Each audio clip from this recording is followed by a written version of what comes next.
Oh, hey, uh, hey, peeps. Um, Aviation pilot wannabe type peeps. That's an interesting day today. Uh, that's a definite ceiling. Ceiling looks to be about 4,000 feet, somewhere between 3 and 4,000 feet. Rain off and on, somewhat steady. It's supposed to rain most of the day today. The winds are very light and variable. Uh, from the way the socks are pointing, coming out of the south, figures because it's supposed to go up to like 60 today, something ridiculous. It is March 23rd, 2023. It is about 8:30 in the morning, Eastern Standard Time, Thursday. So, a quick review on whether to fly today or not. Um, Wind's very light, overcast. Probably the ceiling is probably about 3 to 4,000 feet.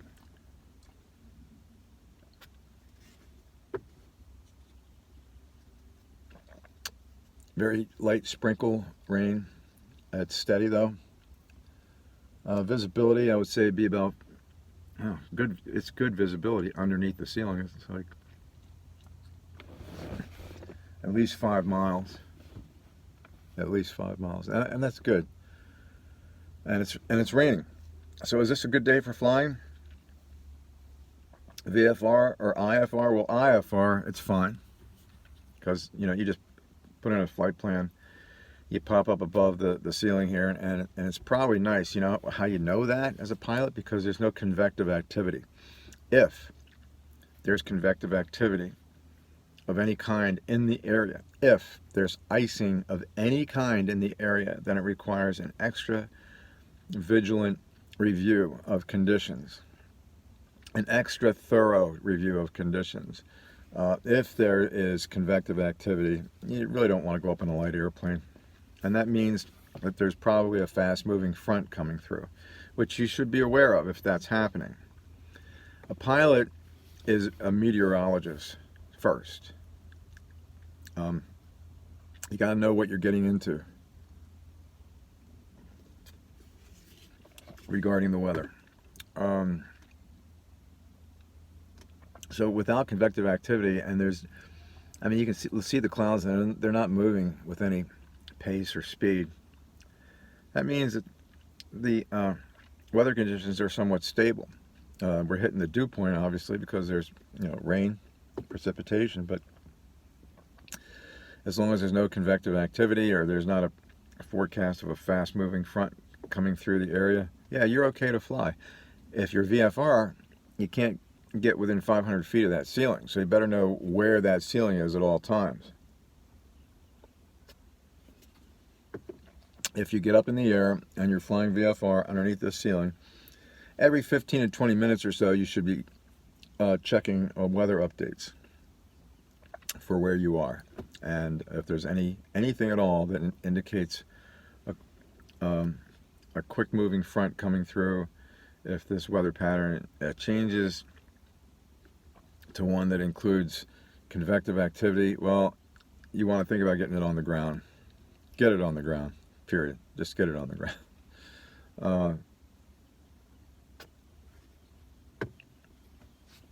So yeah, these are really good flying conditions, even though it's wet. Even if it's not pouring rain, like where you can't see past your nose or something like that, very unusual. But for this kind of weather pattern, flying is a really good day for it, in my opinion. And you can do some good aerial photography on a day like today. I took a picture of the overseas terminal at Philadelphia International. I was flying right over the airport. I got this picture, and it wasn't the day and the lighting conditions were not a lot unlike today. And so there wasn't direct sunshine. Most aerial photography, you want a really bright and sunny day. But this day, I decided to get the shot. The company, civil engineering company, Urban Engineers, wanted to get this done, and it was a picture of the overseas terminal before they began construction. That was just a skeleton of, you know, concrete pillars and some slabs. And I had to get the shot. I got the shot, and when the guy looked at it, the customer looked at it, he marveled about it. It was really, really gratifying, man. That is so gratifying. When your customer is thrilled with what you delivered, that hits you in a euphoric way that's hard to describe. I've had some of those euphoric moments in my life, and they're amazing. They're amazing. I can't, like, it's one of the best things about being alive is that kind of euphoria. You put in all this hard work and hard work and hard work, and you learn how to fly and everything else, and then you get this picture, and it worked out. So anyway,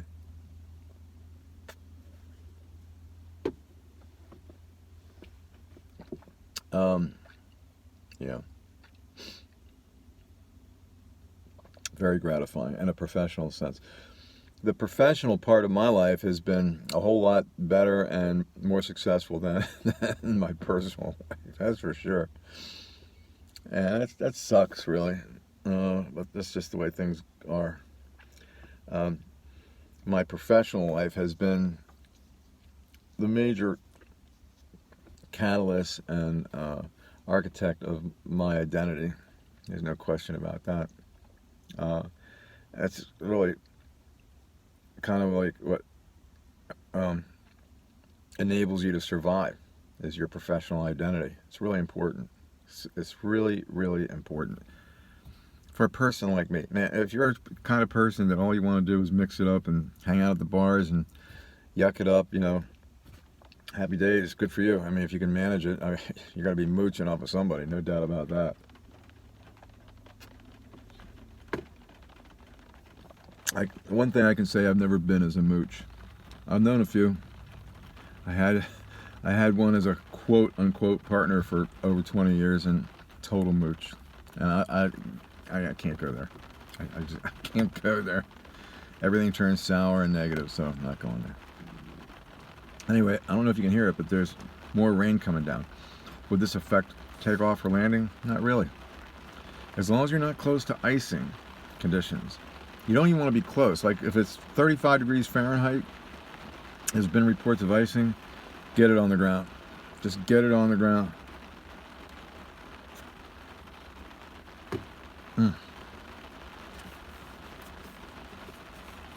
Dunkin' Donuts. I don't know if you've seen the Casey Affleck Saturday Night Live version of Dunkin' Donuts. It's hilarious. It is hilarious. But hey, man, for the money, and you give them instructions to follow. Not bad.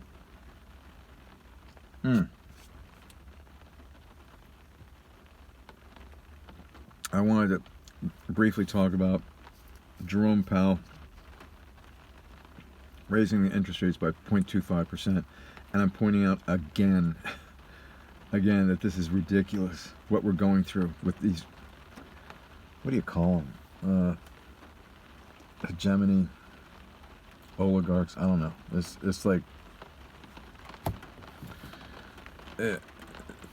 they need to be vacated. That whole function of the Fed needs to be vacated and terminated, and we should just go on a Bitcoin reserve currency for the whole world.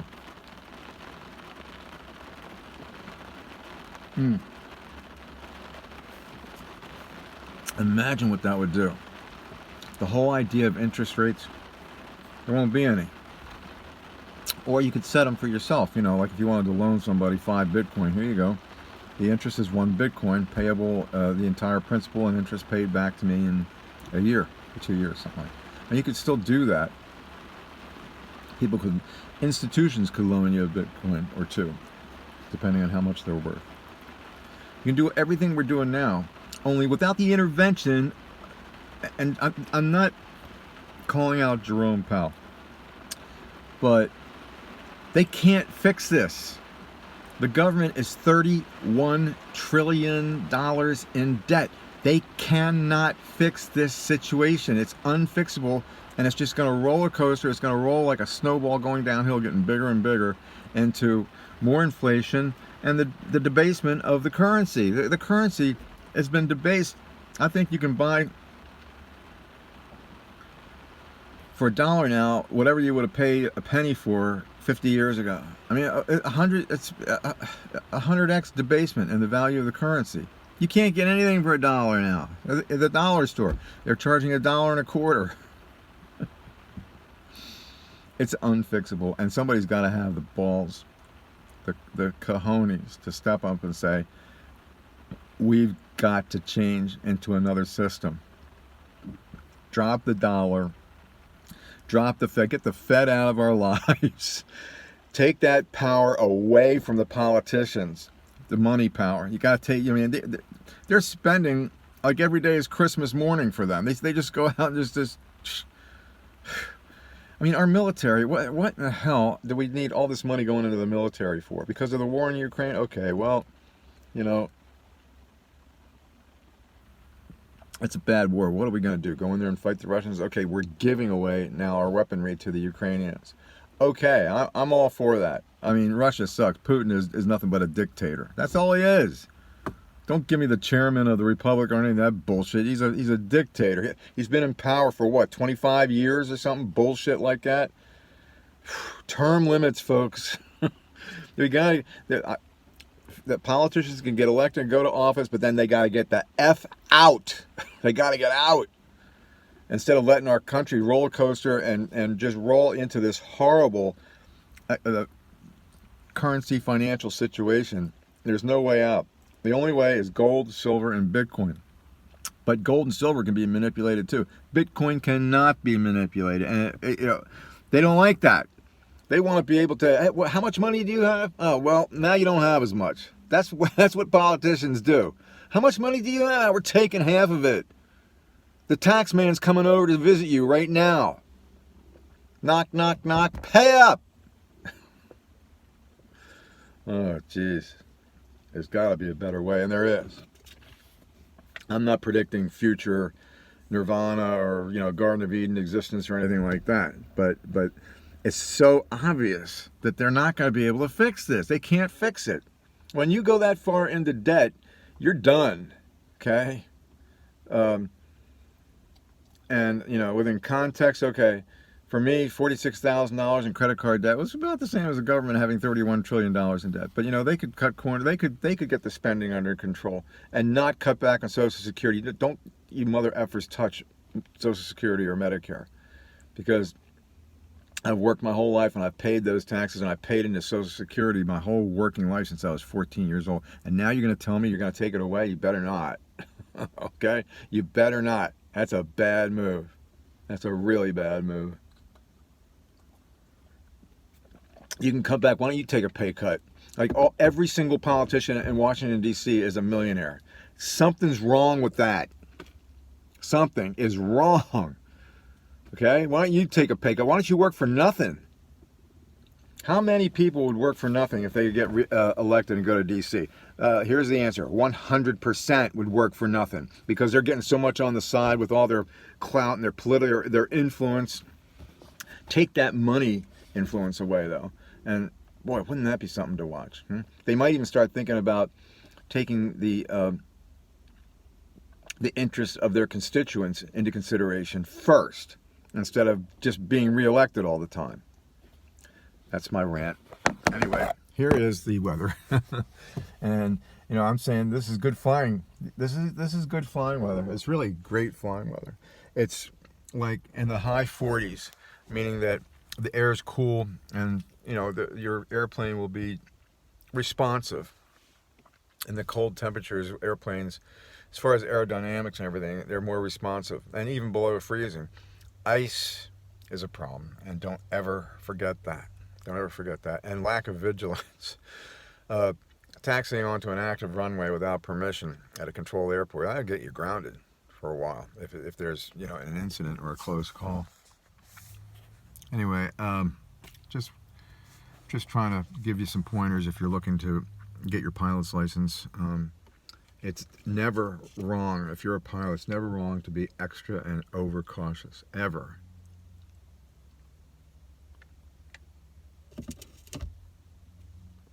Man, work those controls before you take off. Ailerons, elevator, rudder, check, check, check. Even in a small airplane, I remember an instructor telling me, he says, when you're checking your controls, you're going left and right, make sure you're looking at the wings to see that the ailerons are moving in the right direction, and as well as the tail and the rudder. And I said, why? Why can't I just do it here? He says, because the mechanics could have hooked up those cables backwards. What? You gotta make sure the mechanics are doing a good job too, but you do. It's in your interest. You get up in the air and you want to bank left, you put the controls to the left, and then the thing turns right. You'd have a fun time landing that airplane, wouldn't you? Let me see, right is left, left is right, up is down, down is up. Peace, y'all. It's a funny world. It's a mad, mad, mad, mad, mad world, so get a few laughs, please.